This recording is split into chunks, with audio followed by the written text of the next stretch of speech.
My name is Vicki Horton-Russian, and I am the cosmetology instructor for Savannah Technical College, Cosmetology 1000 and 1120. This will be Nail Technology, Cosmetology 1120 Foundations, Chapter 10. We're going to be studying the beauty business, and so as we get started today, we're going to be talking about the different areas of the beauty business, explaining how it all works. So as you become more proficient in your craft and your ability to manage yourself and others, beauty pros may decide to become an independent booth renter, or it's also called chair rental, or even a business owner. In fact, most owners once worked as professionals. Even if you spend your entire career as an employee of someone else's establishment, beauty pros should be familiar with the rules of business that affect the salon, the spa, and the barbershop of which you are a part. And I really believe in Cosmetology 1120 because I believe that even if you never own your own shop, that you are going to be a better employee because of everything that you're studying. I really do believe that. It is also important that you look at your career as your own business. So even if we work for somebody else, if you're going to make good money, you want to know the ins and outs of a business and what makes that business successful. Because if you're working for an employer, but you're talking about the establishment that you're working for, you're hurting your business because business comes into that salon. So I just really believe that everything that we talk about in this, the beauty field and talking about owning your own business is going to benefit you. Even if you think that you will be involved in the artistic aspect of our industry forever, business knowledge will serve beauty pros well in managing their career and professional finances, as well as your own business practices.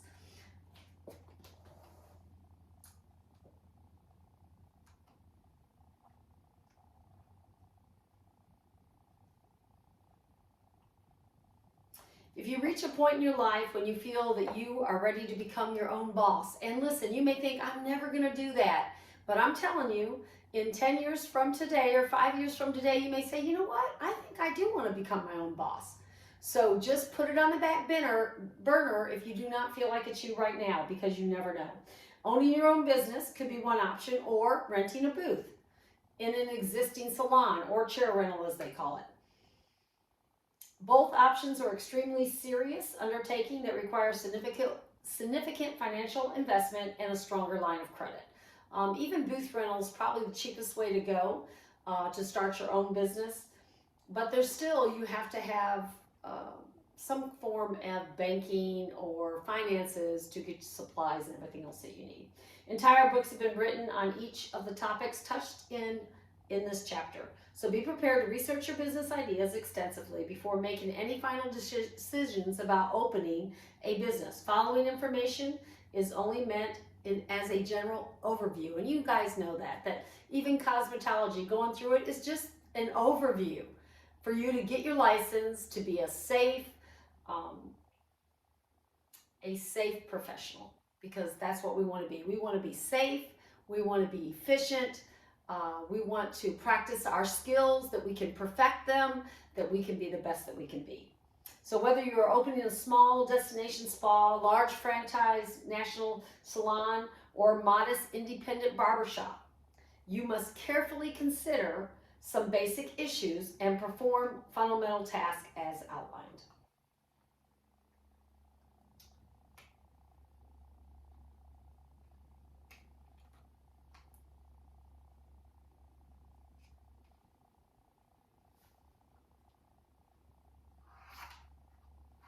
All right, so opening your own salon.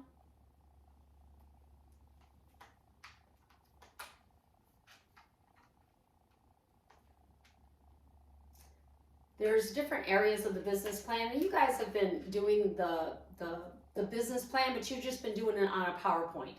But all these areas are included in your business plan, some a little bit more than others. So a business plan, and you need to know this, is a written description of your business as you see it today and as you foresee it in the next 5 years, detailed by year. Okay, a business plan is more of an agreement with yourself, and it's not legally binding. However, if you wish to obtain financing, it is essential that you have a business plan in place first. Below is a sample of kinds of information and materials that a business plan should include. Okay, and we've talked about these. They are in your PowerPoint, your slideshow presentation that you guys have been doing. And if you have not done that, remember, you cannot pass salon business without doing me a final video presentation as I'm doing you right now.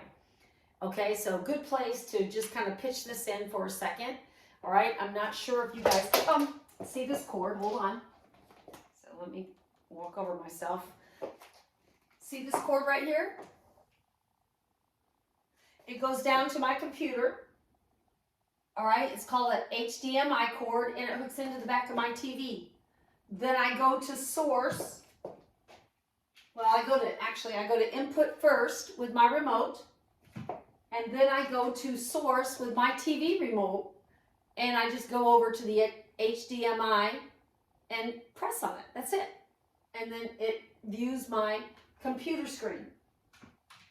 And all I did is picked up a cheap little Logitech remote that has a USB that I stick into my computer so that I can just push my screens, okay? But that's it. And then you can have it up on the screen. I'm using my phone to video this right now. You can always use a person to hold the phone if you need to. Make sure that you have good lighting, okay? And make sure you have good sound. I probably started this 6 times to make sure the picture was right, you know, just to make sure everything looked okay. So there is a few things to do that you want to practice. Practice makes perfect, right?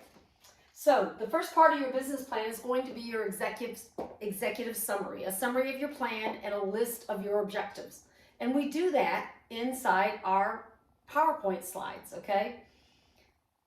Vision statement. Everybody should have made me a vision statement. If you haven't, please go into either your Mind Tap, or you can go into Blackboard. In one of those learning units, it'll have vision statement on one of your folders, and go ahead and submit me your vision statement, okay?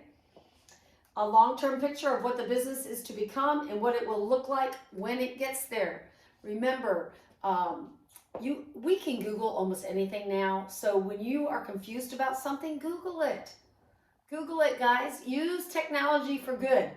Okay, everybody says, oh, technology is so bad. No, it's only bad if you're not using it for something good. So use it for something good. Use it to look up information that you can be the best that you can be.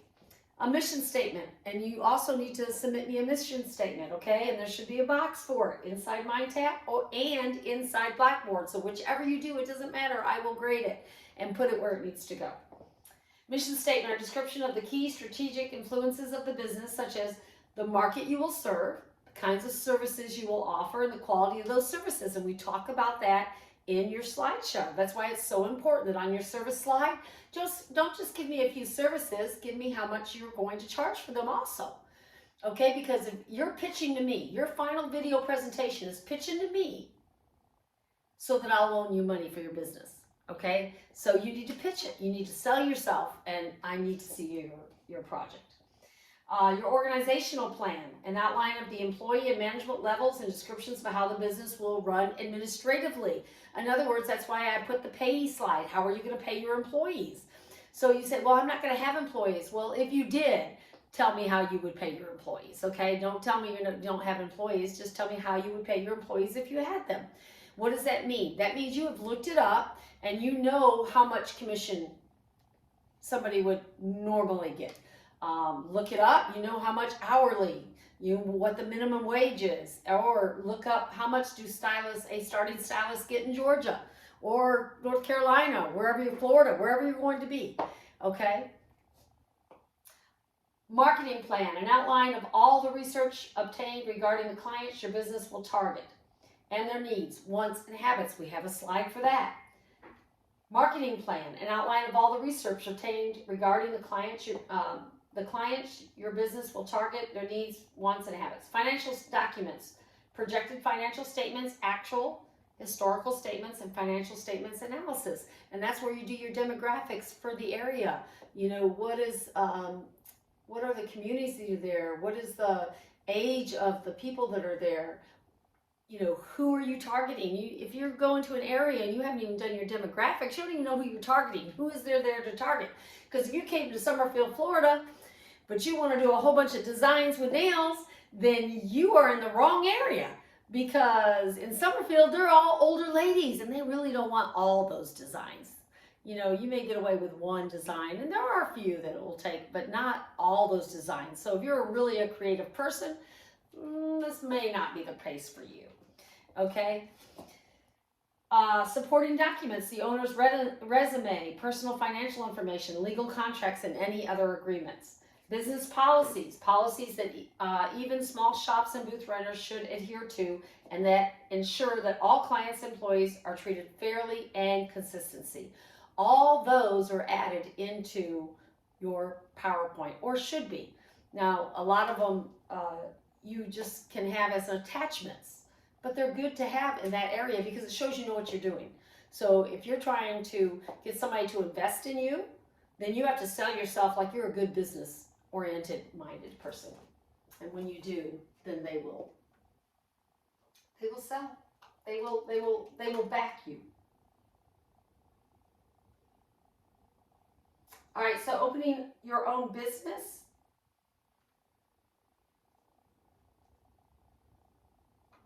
Hold on one sec.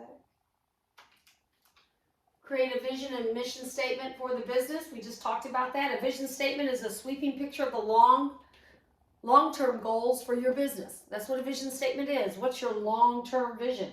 What it is to become and what it will look like when it gets there. A mission statement is a guide to the actions of that organization. It's like we're going to be honest, loyal, and dependable for every client that walks into our salon. Okay, something simple that people can remember. It's those quick statements, those quick mission statements that really get catchy. Okay, and you probably can think of some companies that that have just a quick mission statement. That's catchy. And if we were in class, I'd be having you guys tell me a few of them. Okay, so that's the first assignment for this chapter 10:1 is give me a couple places and their mission statement that you can just do off the top of your head. If you can't do any, then look them up and Google them and find some catchy, short mission statements for different companies that everybody would know about. Okay, so that's your number 1 for this chapter 10, nail technology. All right, goals are an essential set of benchmarks that once achieved help you to realize your mission and your vision. It is important to set realistic goals for both short and long-term goals. So if you have not done your short and long-term goals inside Blackboard, please go do them. Make sure they're done in a chart form, okay, where one side says short-term, one side says long-term, and make your list, okay? Whenever doing a list, you do a chart, okay, just for future use. But put them down. Remember, you build your self-confidence by setting goals and then achieving them. Okay, so set some goals. And once you achieve them, you get to mark them off. That's amazing, all right? Create your brand identity. I'm really into creating a brand. People, they know, if you don't remember my name, that's okay. Just remember the stylist with red hair. That's a brand for me. I'm serious. I almost couldn't change it now because I like to change. Us stylists, we like to change all the time, but that's just something my husband loves, and I'm glad he does because people love it too. I get clients just because of my hair extensions and my red little personality piece. So what's different about you? Creating your brand identity at the start is essential to building a unique, successful business.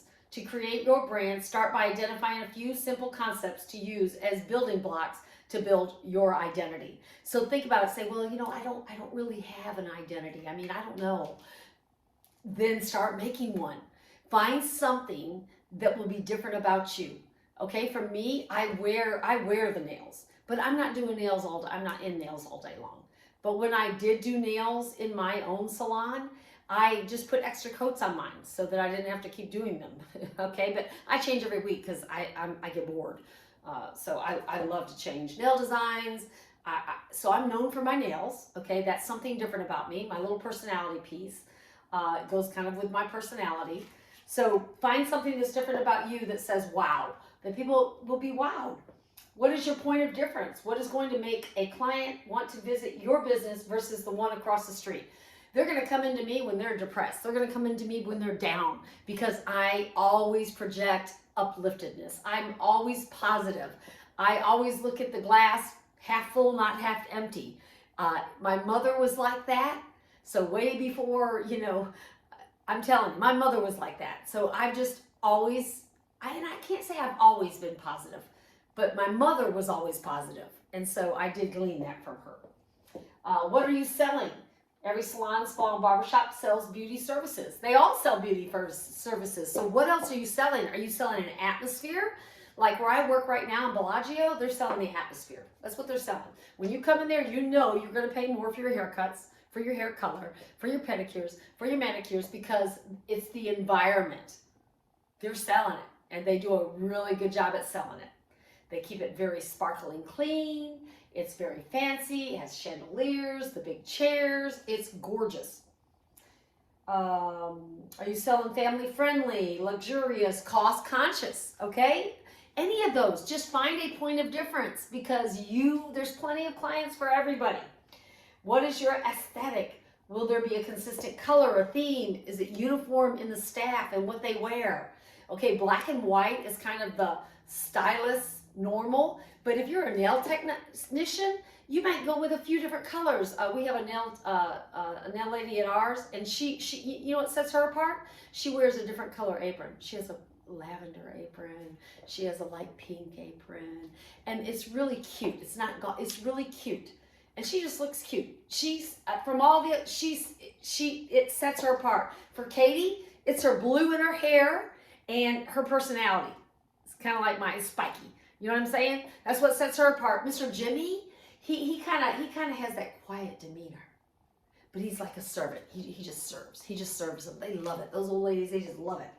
So what is brand? Get your brand. Get your identity.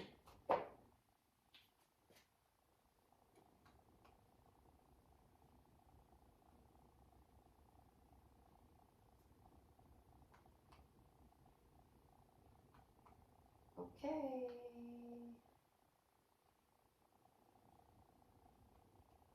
Let me see what I did.